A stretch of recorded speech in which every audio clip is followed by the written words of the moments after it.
On Global TV News Express, Nasarawa State, Nigerian Army deepens collaboration on peace and security.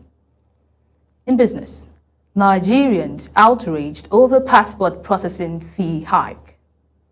On the foreign scene, United Nations chief warns against playing with fire as nuclear test threat looms. And in sports, exercise trend boosts fitness and wellness. Hello and welcome to all our viewers in Nigeria and around the world to News Express on Global Television. Coming to you live from the nation's capital, Abuja. I am Priscilla Obasi. A quick reminder that Global Television is on DSTV channel 365 and StarTimes channel 276. Now the news in detail. A protest by youth in Lagos State has reportedly led to the death of 3 persons and various degrees of injury to many others. The incident, which occurred on Friday at the Elemoro area of Lekki, turned deadly as the protesters, mostly youth, took over major roads onto Onasa community. The reason for the protests are yet to be ascertained. Eyewitnesses said the police initially tried to disperse the protesters with tear gas, but things took a deadly turn when they allegedly began firing live ammunition into the crowd. The Commissioner for Police, Lagos State Command, CP Olorundare Jimoh, promptly responded to the incident by personally leading a detachment of officers to the scene, the command said.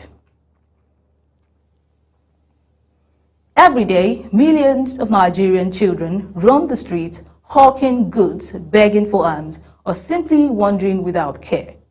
Behind each child is a story of lost opportunity, a story that threatens Nigeria's future. In this special report, our correspondent Mukhtar Kasim takes a closer look to this disturbing phenomenon. The report.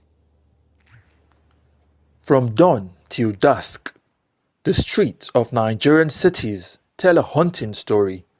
Children, some barely old enough to spell their names, weave between traffic, selling water, fruits, or biscuits. Others sit on the sidewalk, their palms stretched out for help. It's very unfortunate that some parents did not take care of their children, that they allow their children to running around.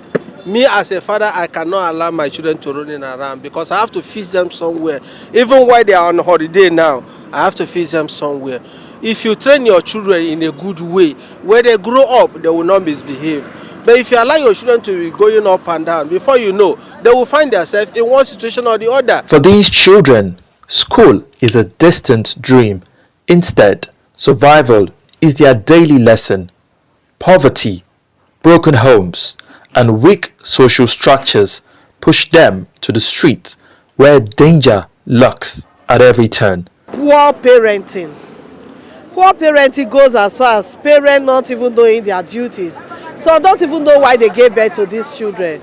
Because others are giving birth. Because when you don't have a child in the society, they look at you as a failure. Or you are a barren woman, or you are a father that cannot produce children. So people just produce children as if they are producing chickens. Experts warn that this circle not only robs children of education, but also deepens Nigeria's social and economic crisis. Because everybody knows that the way the situation is now in Nigeria, things is not going well.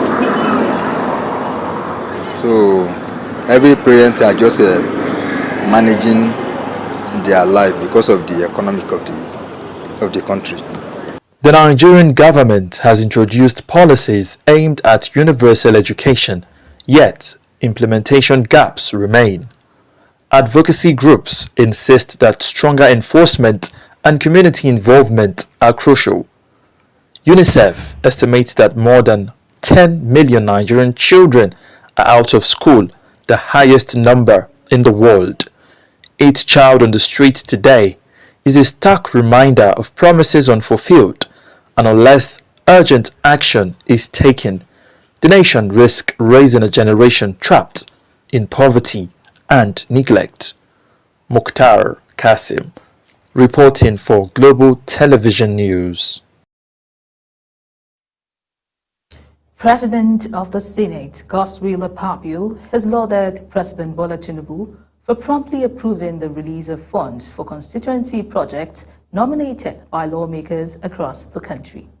Akpabio said the prompt approval and release of funds to the various contractors handling projects in the constituencies has made it possible for lawmakers to have something to take home to their constituents. Topsy Gimba brings us more. Senator Akpabio said the prompt approval and release of funds to the various contractors handling projects in the constituencies has made it possible for the lawmakers to have something to take home to their constituents. The Senate President, who was represented by his wife, Unorma Godswill Akpabio, at the various commissioning sites, thanked the people of their support for him and the party in 2023. He urged them to continue to stand by the party and President Bola Tinubu, as well as replicate same for all APC candidates in 2027. I would like to thank the President of this great nation for making it possible for National Assembly members to attract projects to their various constituency. We can't take it for granted. May God continue to keep him, protect him as he serves this country. Speaking at the ceremony, member representing Ikono Inni Federal Constituency, Emmanuel Okpong-Udo, thanked the Senate President for citing the 8 classroom block in his constituency, assuring him of the total support of the people of the Ikeno and Ene local government councils to the party and all its candidates in 2027. All these projects wouldn't have been possible if through the National Assembly support given by Dr. Godswill Akpabio to the President, who has agreed to allow us have this constituency project and fund it, not just to give, but to fund it. As I was speaking with Iboro in the car, in their time, they never used to even fund. But through the President and the Senate President, we have gotten something to bring back home. May God bless in Jesus' name. Earlier, Senator Akpabio had commissioned some similar constituency projects in Oruk, Annam local government area, which also witnessed a massive turnout of constituents to welcome the senator and his entourage. Topsy Gimba reporting for Global Television News. Disregard for traffic regulations once again played around Churchgate in Abuja as an accident occurred due to motorists failing to obey traffic lights. Although no life was lost, 4 persons sustained some degree of injury. Samuel Odi was there on the scene for Global Television. Eyewitnesses say the crash happened when a commercial driver, in a bid to beat the red light, rammed into another vehicle that had the right of the way. The collision left both vehicles badly damaged and caused a gridlock in the area.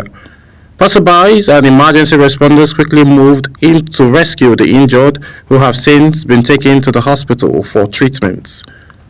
Officials of the Federal Road Safety Corps have continually been carrying out public enlightenment campaigns, reiterated that the dangers of ignoring traffic rules, straightened as strict obedience to traffic lights could prevent endless accidents. They have also advised road users to cultivate patience, especially at intersections, noting that recklessness not only endangers lives but also puts unnecessary pressure on emergency service. While victims are reported to be in stable conditions, authorities are warning motorists to drive responsibly and remember that every traffic rule is designed to protect lives and properties. Samuel Odi for Global Television News.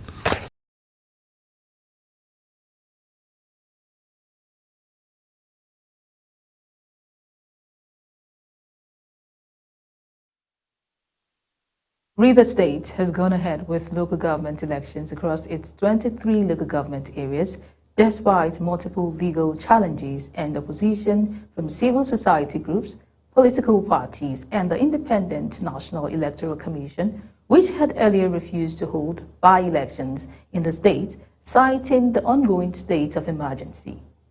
Several court cases questioning the legality of the Rivers State Independent Electoral Commission and the validity of candidates were dismissed, while the Inter-Party Advisory Council, IPAC, had directed a boycott, but 17 out of 19 political parties still participated, with All Progressive Congress fielding the highest number of candidates. The elections, coming just weeks before the suspended Governor Fubara and other state officials are due to return to office, have raised questions about legality, reconciliation, and political control in Rivers State. While police imposed the movement restriction and the chief judge set up an election tribunal to handle disputes. Nasarawa State Governor Abdullahi Sule has assured the Nigerian Army of the state government's continued participation and partnership in sustaining peace and security across the region. The governor gave the assurance while receiving the new Force Commander of Operations, Major General Moses Gara in Lafia. Sadia Yakubu brings us more. Nasarawa State Governor Abdullahi Sule received Major General Moses Gara, who officially assumed duty as Force Commander of Operation Willstroke in the state. He says the military's renewed use of non-kinetic strategies will further boost ongoing efforts to curb insecurity, not only in Nasarawa but also in neighboring states. We have a partner on us, and I commend you that since you came, you have been on top of it. And one area you have mentioned is about information, because as you said, security officials are completely blind without information. So that intelligence you can get from so many sources. And one of those sources is just within your own other security agencies. They are able to share a lot. And I have met several times with the CDS General Musa, and he has also mentioned that, that we must continue to approach things non-kinetic, because we cannot continue to see it purely as kinetic. In response, Major General Moses Gara pledged to consolidate security operations across Nasarawa, Benue and Taraba State. He also spoke on the recent attack in Yelwata, Benue State, assuring that investigations are ongoing to avert similar incidents. Force Commander commended Governor Sule for his consistent support to security agencies, describing it as vital for sustaining peace and stability in the state. We've had the Yelwata incident on June 13th and 14th, 2025, and it painted us in very bad light. But of course, there has been extensive investigations. We have drawn lessons from that, and we have put in place very active measures to ensure that we don't witness a repeat of such. In that regard, everywhere I found myself, I've always made the case to solicit the support of the good people of Nasarawa State. They have been, of course, very highly cooperative, and that speaks to the very peaceful, relatively environment we have here in Nasarawa State. The visit was rounded up with the commissioning of Sector 2 headquarters of Operation Willstroke in Lafia. Sadia Yakubu reporting for Global Television. National Hajj Commission of Nigeria has announced a series of deadlines for the successful coordination of the 2026 Hajj exercise, urging intending pilgrims, state boards, and private tour operators to strictly adhere to the schedule. All this were detailed in a statement showing the critical timelines on the Commission's X account. A sector once known for excellence is now grappling with underfunding, low morale, and a fight of academic talent. Nigeria's public university system is facing what experts have described as a slow-burning collapse. Our correspondent, Sadia Yakubu, reports. Nigerians' academic pay is among the lowest in sub-Saharan Africa, a reality contributing to mass brain drain. A recent survey shows that over 40% of Nigerian lecturers are seeking opportunities abroad. They teach future doctors, engineers, and presidents, but many of Nigerian university lecturers are barely surviving. Yeah, because it's a setback. Imagine you're supposed to like graduate this year. If we go on strike, we end up graduating like next year. So Lecturers are angry, frustrated. Sometimes students in public universities go for weeks without classes because of one strike or the other.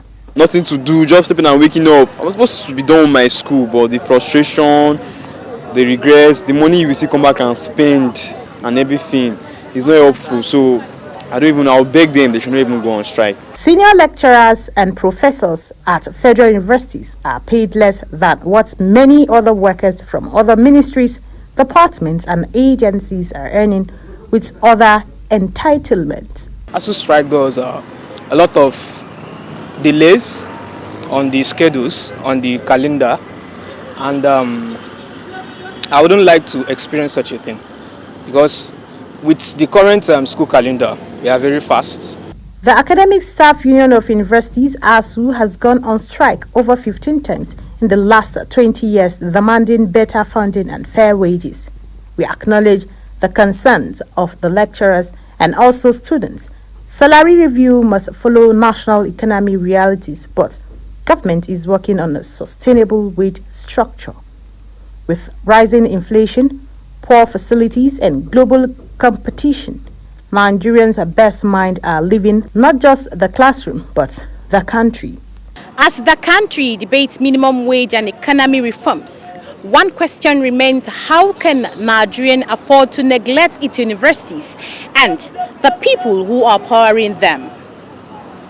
For a nation that prides itself on being the giant of Africa, this is more than an academic issue. It is a national emergency. Sadia Yakubu, Global Television.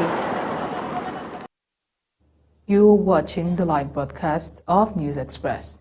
News Express returns with the NNPC saying long-term neglect hindering refineries revamp. Details coming shortly, plus foreign and sports stories on the other side of this break. Please stay with us.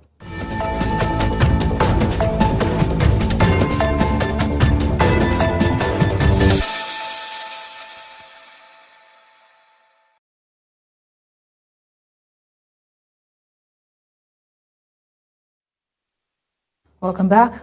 Very much thank you for staying with us. Now we go to the business news, where the federal government has announced a 6-month ban on the export of raw shea nuts, one of the key ingredients used in beauty creams, chocolate, and pharmaceuticals.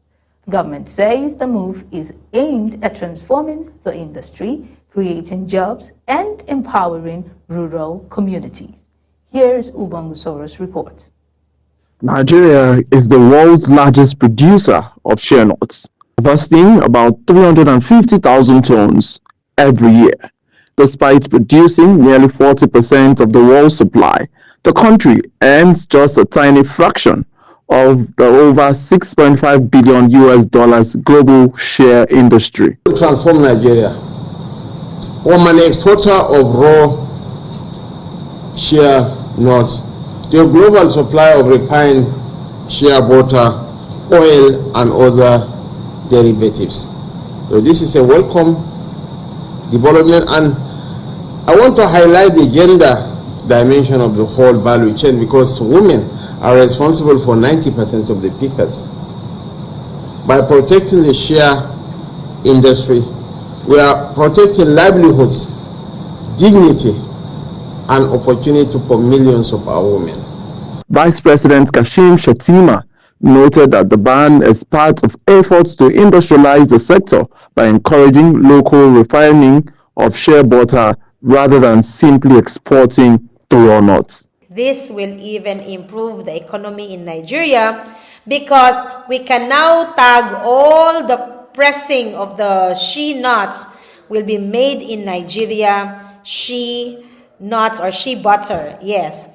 And apart from that, there may be, I understand there may be some level of confusion and some cash gaps while we switch from selling the nuts to selling butter. The move has attracted the attention of the global players in the agricultural value chain. So when they take it out, they now change the form and now bring it back to us with an exorbitant rate. So the price tag on it is so high that you don't realize that even what we ought to enjoy As the owner of the product, we don't. On the streets, opinions are mixed. Some see the ban as a bold step that will bring more jobs, while others worry about its short-term effects on rural farmers. They must have seen reasons why they have to ban it. First and foremost, those agencies, they must have gone through research method to see the value or the nutritional value or the, how they call it, the endemic value on what it takes on human consumption. Experts argue that the ban must go hand in hand with better regulations and investment in local processing facilities. At the moment, Nigeria hopes that the 6-month ban will transform the shell industry from a source of raw exports into a global powerhouse for refined and diversified products. Ubong Usoro, reporting for Global Television.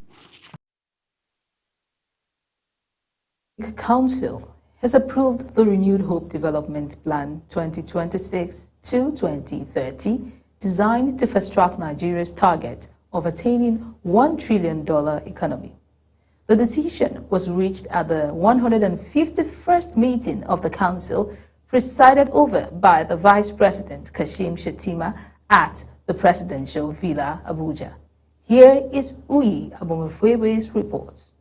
Briefing State House correspondents after the meeting, Minister of Budget and Economic Planning, Atiku Bagudu, explained that the Renewed Hope National Plan is a segment of a 30-year development blueprint that emphasizes inclusivity and accelerated growth. 30-year perspective plan provides that 6 5-year medium-term plans will be developed in its implementation, the first being 2021 to 2025, which is expiring by December this year. Also giving an update on the nation's financial position, the Accountant General of the Federation, Shamsuddin Ogunjimi, who represented the Minister of Finance and Coordinating Minister of the Economy, reported that the excess crude account stands at $535,823, while the stabilization account and natural resources account hold over 78 billion and 106 billion naira respectively. The Honorable Minister of Finance and the Coordinating Minister of the Economy gave an update on the following account balances. First, excess crude account, which stood at $535,823.39. Second is the stabilization account, which stood at $78,453,757,583 naira 19 kobo. The third account that was presented was the natural resources account, which stood at $106,727,969,527 naira 59 kobo. On health matters, the Council endorsed preparations for the next phase of the National Immunization Campaign. It urged the Accountant General to release funds promptly to guarantee a hitch-free exercise. The approved immunization drive includes a September 11 to 14 campaign in high-risk states, as well as a nationwide integrated vaccination exercise in October to protect children under 14 against polio, measles, rubella, and malaria. Governors represented by Inuwa Yahaya of Gombe State disclosed that deputy governors will were the finals of edition of the Adewale Isa Foundation National Junior Tennis Championship plays today at the tennis section of the National Stadium, Surulere, Lagos State. The championship matches with features exciting clashes across multiple age categories, following thrilling semi-finals that saw several standout performances on Friday.